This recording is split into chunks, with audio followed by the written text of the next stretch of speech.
ગંગામાં સોનલબેન હજી નો આવ્યા? અરે એની માનો ફોન આવી ગયો તો તે વાતુમાં પડી હતી મોબાઈલ લઈને.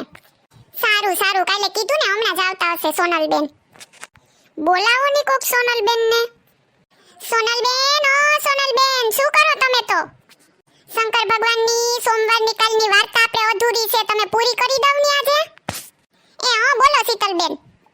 મારા મમ્મીનો ફોન આવી ગયો તો ને તે વરસાદ પાણીનું પૂછતી હતી કે કેવું છે, માંડવી બાંડવી વાવી કે નહીં એમ. ઓ એમ હતું કા? હા હા. સોનલ, પછી કાલની આપણી વાર્તા અધૂરી હતી, પછી શું થયું?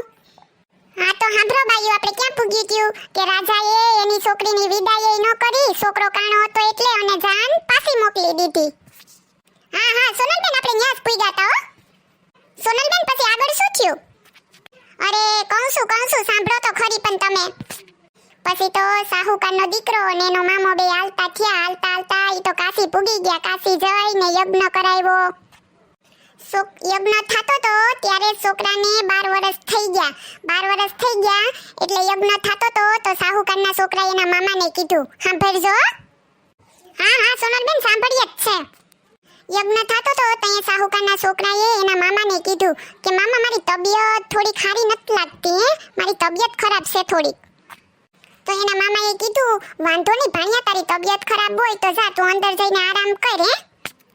પછી તો સાહુકારનો છોકરો રૂમમાં જઈને અંદર હુઈ ગયો ને તાસ થોડીક વાર થઈને તો એનું મૃત્યુ થઈ ગયું. એના શરીરમાંથી એના પ્રાણ નીકળી ગયા. બોલો. હે સોનલબેન, એવું? હા તો પછી શું થયું સોનલ? પછી થોડીક વાર થઈ તો એના મામા ભાણિયાની ખબર પૂછવા અંદર ગયા. તો અંદર જઈને જોઈ આ શું હે?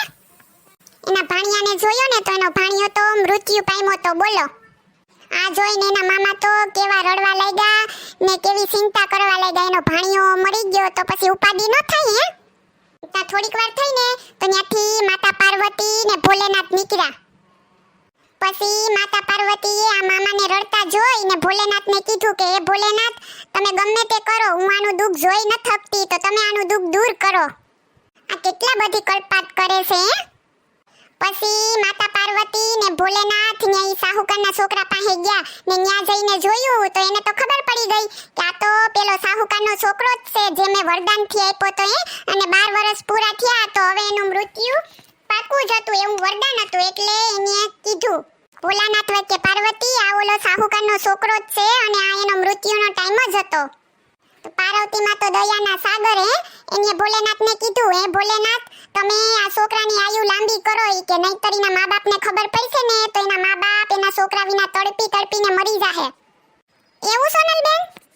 હા તો પછી માતા પાર્વતી એટલી વિનંતી કરીને ભોલેનાથને તો ભોલેનાથે પાર્વતી માતાની વાત માની ને એનું આયુષ્ય વધારી દીધું સાહુકારના છોકરાનું. પછી ભગવાન શિવની કૃપાથી મરેલો બાળક જીવતો થઈ ગયો. બોલો. એવું સોનલબેન?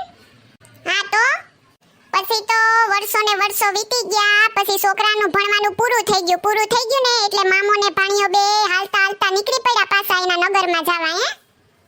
ને હાલતા ન્યાસ પૂગ્યા જ્યાં ઓલી રાજાના છોકરીના લગ્ન થતા હતા ને ઓલા રાજકુમાર કાણા આરે ન્યાસ પૂગ્યા.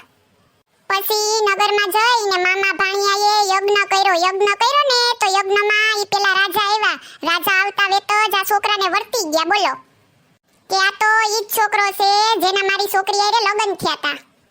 હા સોનલબેન, પછી શું થયું સોનલબેન? અરે કહું છું જલપાબેન, થોડીક શાંતિ રાખો ની.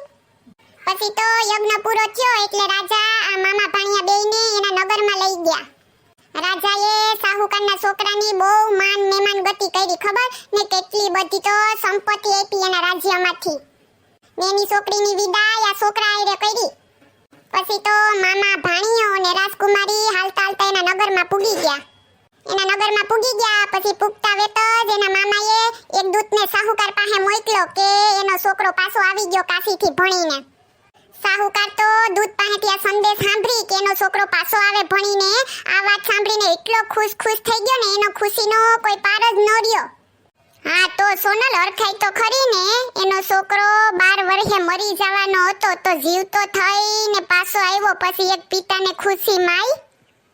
આ સાહુકાર ને સાહુકારની પત્ની બે એક રૂમમાં કેટલા વર્ષોથી એમને બંધ હતા, ખબર, કંઈ ખાતા પીતા નતા કે એના છોકરાની વાત જોતા હતા કે કઈ આવે. મારો છોકરો જો જીવતો પાછો આવી જાય ને તો જ અમે બારણે નીકળશું, નકર આમ રૂમની અંદર ને અંદર ભૂખાને તરસા એમને એમ પ્રાણ ત્યાગી દેહું. એવું સોનલબેન? હા તો પછી તો સાહુકાર ને એની પત્ની અરખાતા એના છોકરાના સ્વાગત માટે દરવાજા ઉપર આવી ગયા નગરના. એના છોકરાને જીવતો જોઈને એને તો હરખનો પાર જ ન રહ્યો, અને બીજી ખુશખબરી કે એના લગ્ન એક રાજકુમારી હારે થયા તા. એના લગ્નની વાત સાંભળીને બહુ ખુશ થયા. પછી તો ઈ રાતે સાહુકાર હૂતો તો ને તો એના સપનામાં ભોલેનાથ આવ્યા. ભોલેનાથે આવીને સાહુકારને કીધું કે સાહુકાર, તારી સેવા અને ભક્તિથી હું બહુ પ્રસન્ન થયો. તારી ભક્તિને લીધે જ મેં તારા છોકરાને લાંબુ આયુષ્ય આપ્યું. ભોલાનાથે કીધું કે સાહુકાર, તારું, તારા નગરનું ને તારા પરિવારનું ભલું થાય. આ સાંભળીને તો સાહુકાર ખુશ થઈ ગયો. આમ સાહુકાર તો એના પરિવાર હારે હળી મળીને રહેવા લાગ્યો ને બહુ ખુશાલ રહેવા લાગ્યો. એટલું બધું મળવા છતાંય સાહુકાર વે ભોલેનાથની પૂજા ને અર્ચના ન મૂકી, તો એને રોજ કરવાની જ. આવી રીતે બધાએ ખાધું પીધું ને રાસ કર્યું. વાહ સોનલ, તે તો હું ભોલેનાથની વાર્તા સંભળાવી હે શ્રાવણ મહિનાની. આ બધું તો નાની હતી ને તઈથી મને આવડે કાકી. હા અમાર સોનલ ઈ બધાયમાં તો હોશિયાર છે, ઘરમાં જ કામ કરતા બર પડે. હો મમ્મી તમે પણ હારું હાલો સાની મુની ખાવાનું કરવાનું છે, ખબર છે ને? એ હારું હાલો અમે જઈએ હવે. વાહ સોનલબેન, મજા આવી ગયો.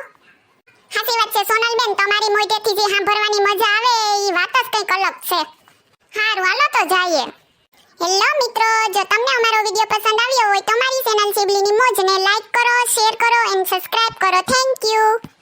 અને આવા અવનવા વિડિયો જોવા માટે કોમેન્ટ કરો.